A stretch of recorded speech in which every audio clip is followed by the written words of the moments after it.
Meron akong gustong batiin at pasalamatan. Yung pong gumawa ng ating jingles o yung pang-intro tsaka pang-outro natin. Yan.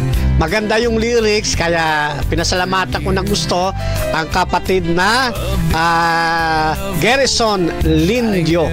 Ayan, kung nakikinig po kayo, kapatid na Gerson Lindio, abot-abot pong aking katuwaan at ang aking pasasalamat po sa inyo.